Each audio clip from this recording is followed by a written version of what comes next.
주영석 기자의 뉴스 속으로. 뉴스 속으로는 예방과 치료의학도 최고, 리퍼도 최고, 시니어 어르신들에게 서울 메디칼 그룹이 최고, 서울 메디칼 그룹 제공입니다. 텍사스주의 낙태 금지법을 시작으로 전국적인 반낙태 움직임이 가열되고 있는 분위기에서 캘리포니아주가 낙태 수호자의 역할을 자해방하고 나서 관심이 모아지고 있습니다. 캘리포니아주는 낙태 시설과 인력, 장비 등 낙태 인프라를 강화시키는 법안을 발의해 통과시켜서 전국에서 낙태를 위해 오는 여성들을 모두 소화할 수 있도록 한다는 방침입니다. 또 미하일 고르바초프 전 소련 대통령이 최근 핵무기 경쟁 분위기와 관련해서 핵무장이 평화를 보장한다라는 주장을 망상이라고 일축하고 핵감축 필요성을 역설하고 나섰습니다. 주영석 기자. 안녕하십니까? 네, 우선 첫 소식으로 캘리포니아주가 적극적으로 이 낙태 옹호에 나서고 있는데 그만큼 요즘 분위기가 심상치가 않은 것 같습니다. 그렇죠. 미국 분위기가 참 심상치가 않습니다. 미국은 이 낙태 때문에 굉장히 좀 지역적으로 좀 분열이 되고 그렇죠. 갈라지고 갈등이 좀 심각한데요. 특히 최근에 텍사스주가 강력한 낙태 금지법을 통과시켜서 시행해 나가면서 이런 갈등이 좀 극에 달하고 있습니다. 알라바마 등 남부 많은 주들이 그 전부터 이미 각 주 고유의 반낙태법을 시행해 오고 있던 그런 상황인데 여기에 텍사스주가 낙태 금지법을 시행함으로써 반낙태 분위기가 굉장히 강해지고 있습니다. 특히 연방대법원에 의해서 1973년 이후 48년째 확립되어 온 낙태 판례마저 지금 흔들리고 있죠. 너무나 유명한 로 vs 웨이드, 로 대 웨이드, 이 미국의 낙태권을 확립한 판례인데요. 낙태 금지는 위헌이다. 그래서 낙태권을 인정했는데 이 로 vs 웨이드 이 판례가 뒤집힐 수 있다는 그런 위기감이 굉장히 지금 고조되고 있는 상황이에요. 그래서 캘리포니아는 이 진보를 대표하는 지역으로서 낙태권의 수호자를 자임하고 있는 그런 모습입니다. 네, 미국에서 낙태는 합법화됐고 네. 또 그것을 인정하는 것이 연방 대법원의 로 대 웨이드 판례인데요. 연방 대법원의 판례를 연방 대법원이 스스로 뒤집는다, 뭐 이런 얘기가 되는 건가요? 예, 이론적으로 보면 결국 이제 그렇게 볼 수도 있는데, 예. 그러니까 연방 대법원이 사실은 아무리 지금 성향이 바뀌어서 그렇다 하지만 과거 자신들의 이제 선배 대법관들이 한 결정을 이제 와서 뒤집기는 사실 쉬운 건 아니죠. 네. 판례라는 거는 그렇게 막 하루아침에 뒤집을 수 있는 건 아니기 때문에 이제 부담스럽습니다. 그래서 연방대법원이 대놓고 이 낙태권을 확립한 로 vs 웨이드를 대놓고 뒤집는다는 거는 좀 어렵다고 보고요. 그렇지만 특정 주정부가 제기한 소송에서 주정부 손을 들어주는 그런 판례를 내릴 수 있어, 판결을 내릴 수 있어요.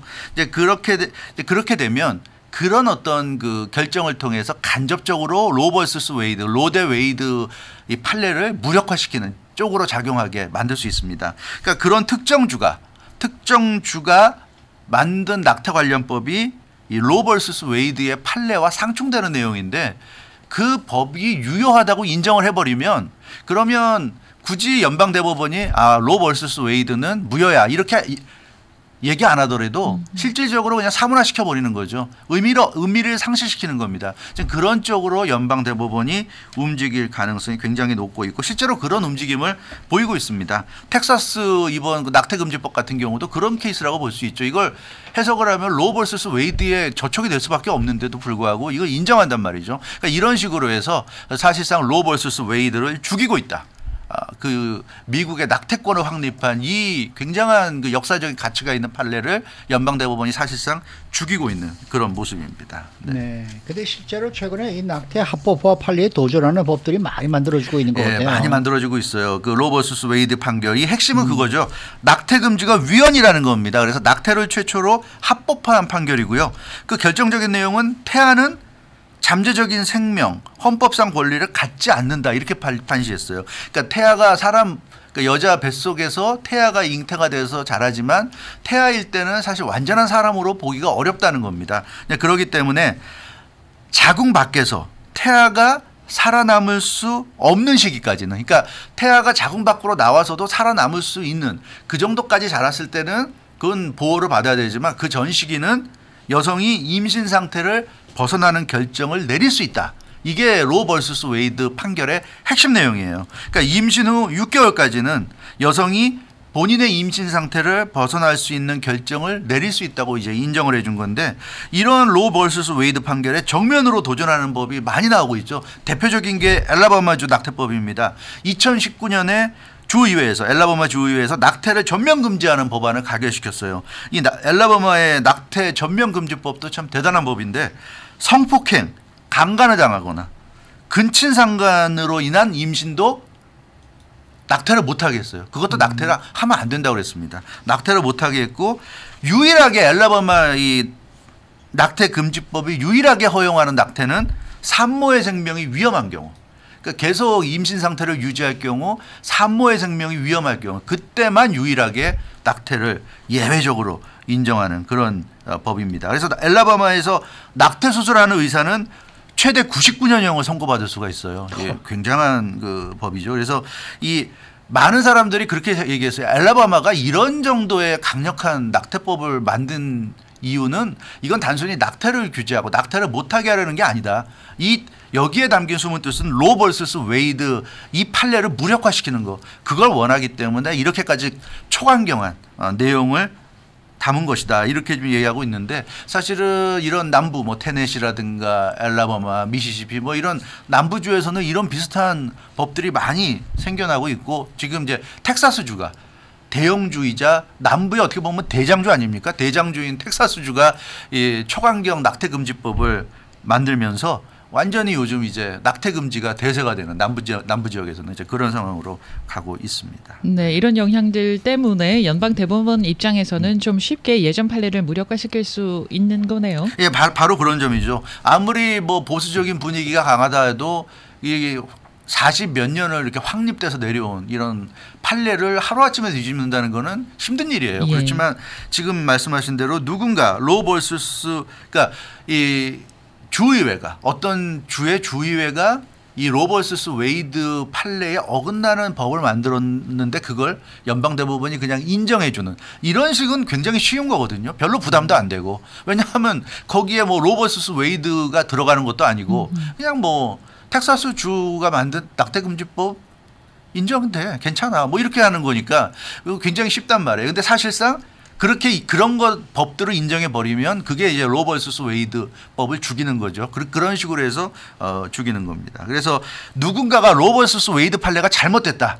이거 뒤집어야 된다. 이런 식으로 누가 소송을 제기하면 그런 소송에 손을 들어주는 거는 지금 연방대법관들이 다 보수적이라고 해도 굉장히 그건 힘든 거예요. 그렇게 하기는 어렵고요. 그러면 역사의 기록으로 남게 될 것이고 굉장히 본인들에게도 부담스러울 겁니다. 죽고 나서도 본인들이 죽고 나서도 평생이 아니라 미국 역사 내내 그런 부분에 대한 평가가 내려갈 텐데 굉장히 어려운 부분이고 하지만 이 각 주의회가 이렇게 법들을 로 vs 웨이드에 어긋나는 법들을 만들어주니까 연방대법관들은 편하죠. 이런 거 그냥 인정만 해주면은 로 vs 웨이드는 죽어버리는 이런 상황. 이게 지금 미국의 상황이라고 할 수가 있겠습니다. 그러니까 이제 캘리포니아주가 낙태 수호자로서의 역할을 하겠다 네. 이렇게 되는 거 아니겠습니까? 그렇습니다. 그러다 보니까 사실은 이제 미국 입장에서는 좀 심각한 게 많은 여성들이 낙태를 할 수 없게 돼요. 지금 미국의 그 상황을 보면 아마 50개 주 중에 절반 이상이 이런 쪽으로 낙태 금지를 강화하는 쪽으로 네.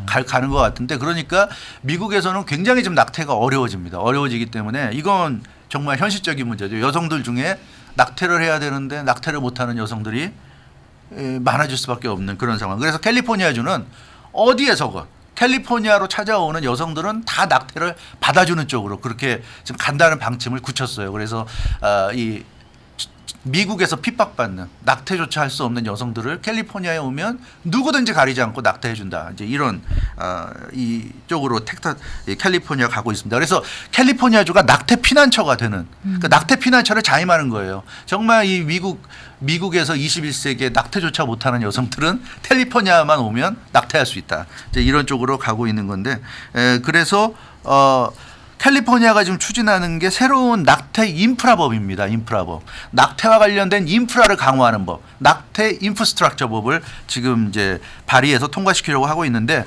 낙태 시설을 늘리고 낙태 장비들을 늘리고 낙태와 관련된 인력을 늘려가지고 얼마든지 전국에서 여성들이 캘리포니아로 와도 다 소화할 수 있도록 그리고 중요한 거는 전국의 여성들이 캘리포니아로 몰려와서 낙태를 하게 되면 캘리포니아에 살고 있는 여성들 중에 낙태가 필요한 사람들이 힘들어질 수 있죠. 예전 같으면 쉽게 그냥 할 수 있는데 지금은 사람이 많으니까 많이 기다려야 되고 그런 장소 구하기도 어렵고 이렇게 되니까 많이 이런 그 낙태 인프라 법안을 만들어야 캘리포니아 주에 사는 여성들에게도 도움이 되고 또 전국의 여성들에게도 도움이 된다. 이런 좀 생각으로 낙태 인프라 법안을 캘리포니아가 추진하고 있는 그런 상황인데요. 정말 이게 좀 극단적으로 얘기하면 미국은 낙태와 관련해서 완전히 나라가 두 개로 좀 쪼개져 있는 듯한 그런 느낌마저 듭니다. 그래서 이게 참 너무 정치적으로 이게 이 이슈가 되다 보니까 또 너무 극단적으로 가는 것 같아요. 사실은 낙태를 인정하지 않는 쪽도 사실 이 정도는 아닐 것 같은데 속마음은. 그러나 이 낙태와 관련된 이 판례를 없애기 위해서 좀 정도를 벗어날 정도로 아주 초강경한 입장을 고수하고 있는 것 같고요. 또 더군다나 지금 조 바이든 행정부라든가 민주당 정부가 또 낙태를 옹호하는 쪽이다 보니까 또 그것과 관련해서 더 강력하게 나가는 것 같고 이런 상황이다 보니까 참. 저는 알라바마 주의 규정이 좀 여성으로서 불편한 게요. 네. 성폭행 근친상간도 안 된다. 네. 그랬을 경우에 이 출산을 했을 경우에 이 아이가 행복하게 잘 자랄 수 있도록 알라바마주는 과연 무엇을 해줄 수 있는가. 그 여성의 인권 입장에서는 별로 고려를 하지 않은 그런 규정이지 않을까 싶어서 너무 극단적으로 가지 않았나라는 생각이 여성의 입장으로서 좀 불편한 부분이 없잖아 있습니다. 자, 다음 소식은요. 미하일 고르바초프 전 소련 대통령, 참 오랜만에 들어보는 이름인데 최근에 핵무기와 관련한 발언 때문에 또 화제가 되고 있네요. 그렇죠. 이 미하일 고르바초프 정말 오랜만에 들어보는데요. 네. 올해 나이가 90살입니다. 90살의 고령. 와, 네. 그렇죠. 이 로널드 레이건 대통령의 파트너였지 않습니까? 그래서 이 그 동서 냉전을 종식시킨, 그렇기 때문에 사실은 굉장히 위대한, 어찌됐건 위대한 인물인데 이런 위대한 인물이 아직도 살아있고 나이 90살의 고령인데도 정정합니다. 네. 미하일 고르바초프, 옛 소련 지도자, 또 소련의 마지막 지도자, 소비엣 유니언이란 나라를 종식시켜온 그런 인물이죠. 그래서 영원할 것 같았던, 정말 미국과 맞섰던 정말 세계 그 강대국 중에 하나였고요. 양대 강대국이었죠. 그런 소련을 결국 스스로 끝냈던 이제 고르바초프인데 최근 핵무기에 대해서 아주 강력한 주장을 펼쳐서 세간의 관심을 모았습니다. 핵무기가 평화를 보장한다. 그런 말들 흔히 하고 있죠. 정치인들 중에도 이런 말하는 사람 굉장히 많습니다. 이게 뭐 표를 얻기 위한 건지 본인의 정말 소신인지 모르지만, 근데 핵무기가 평화를 보장한다는 주장은 헛소리다. 이건 망상이다. 말도 안 되는 소리다. 이렇게 고르바초프가 아주 한마디로 강력히 비판했습니다. 러시아 타스 통신이 보도한 내용인데요. 최근에 열린 핵 관련 회의에 참석해서 핵안보, 핵무기 없는 세상을 위한 세계 지도자 연합회의에 참석해서 전한 메시지입니다. 그러니까 세계 정치의 비무장화를 촉구하면서, 그러니까 세계가 이런 핵무기가 줄어들어야 안전해지는 건데 이 핵무기를 더 가져야 안전해진다는 이런 궤변을 가지고 전 세계를 좀 혼란스럽게 만든다, 이렇게 아주 강력하게 비판을 했습니다. 네, 이 고르바초프의 주장의 핵심은 결국 핵무기를 없애기 위해서 노력해야 된다. 이것이 이제 중요 포인트죠. 네, 바로 그 포인트죠. 그러니까 핵무기를 가짐으로써 내가 핵무기를 가짐으로써 남이 나를 만만하게 못 본다. 이게 핵 억지력 아닙니까? 그렇죠. 그게 이제 핵무기를 가져야 안보에 도움이 된다는 건데 고르바초프는 그걸 굉장한 궤변이라고 아주 강력하게 비판했습니다. 핵 억지력, 핵무기를 가지고 있어야 안전하다. 이거는 전혀 맞지 않는다는 얘기죠. 그러니까 핵무기 보유가 곧 안보다 하는 이런 논리인데 이거는 굉장한 핵 억지력이 아니라 억지스러운 주장이다, 이렇게 얘기하고 있습니다. 그러니까 핵무기를 보유하려면 결국 핵무기 경쟁을 해야 되는 거예요. 그렇죠. 핵무기를 개발해야 되고 핵무기를 보유해야 되고 유지해야 되는데 그러려면 막대한 금액을 결국 여기에 쏟아부어야 됩니다. 국력을 쏟아부어야 되는데 그러기 위해서는 많은 것을 희생해야 되고 따라서 그렇게 해서 핵무기를 갖는 것이 과연 국가안보에 도움이 되고 그 나라 국민들에게 도움이 되느냐? 그것은 아니란 얘기죠. 이것은 폭력주의자들의 궤변일 뿐이다, 이렇게 얘기하고 있습니다. 그러니까 핵무기가 평화를 보장한다는 것은 위험한 세계를 만들겠다는 그런 선언이라고 볼 수 있고 그래서는 안 된다. 사실 우리가 미국에 살다 보니까 좀 공감할 수 있는 게 미국이 총기 규제를 하지 않잖아요. 이게 그 총기를 하나의 산업이라고 생각하다 보니까 총기 규제하지 않는데 남들이 총기 가지니까 나도 총을 가져야 안전하다 이런 논리랑 똑같은데 사실 모든 사람이 총을 안 가지면 가장 그게 안전한 거잖아요. 근데 그게 그런 논리가 결국 먹히지 않는 세상 이런 세상 그런 세상에 대해서 고르바초프가 지적을 하고 있습니다. 네, 고르바초프의 발언은 각 나라들이 뭐 신경 써야 하는 그런 부분들이 많은데 핵무기 개발에만 매달려서는 안 된다 이런 지적이지 않습니까? 그렇죠. 바로 그런 점이죠. 요즘 사실 뭐 코로나19 팬데믹도 그렇고요. 뭐 기후 변화도 그렇고 그래서 고르바초프 얘기는 요즘 시대가 어느 때인데 안보를 핵 가지고 얘기하는 정말 19세기 같은 고리타분한 구시대적인 그런 그러니까 안보 이꼴 핵, 안보 이꼴 군사 이렇게 생각하는 건 정말 전근대적인 방식이다. 이 21세기에도 전근대적인 방식을 갖고 살아가는 사람들이 너무나 많다. 이렇게 아주 통렬하게 비판을 하고 있습니다. 그래서 진정한 안보는 핵무기를 가지고 군사력을 가진 안보가 아니다. 요즘 시대에 그런 게 안보가 아니라 이런 코로나19라든가 기후변화 같은 문제에 대처할 수 있는 그런 국가가 곧 안보적으로도 안전한 단단한 국가다. 이제 이런 얘기를 하고 있고요. 그래서 조 바이든 대통령과 블라디미르 푸틴 러시아 대통령이 지난 6월 스위스 제네바에서 핵군축 얘기를 나눴어요. 정상회담에서. 그래서 그런 어떤 논의가 좀 성과가 있기를 바란다. 얘기했는데 이 90살의 이 참 뭐라고 그럴까요? 노정객이라고 그럴까요? 베테랑이 또 이렇게 전 세계인에게 또 한마디 했습니다. 이 고르바초프의 한마디가 또 어떻게 또 반응을 불러낼지는 모르겠습니다만, 네 그렇습니다. 좀 반향을 얻어냈으면 좋을 것 같습니다. 네. 조영석 기자였습니다.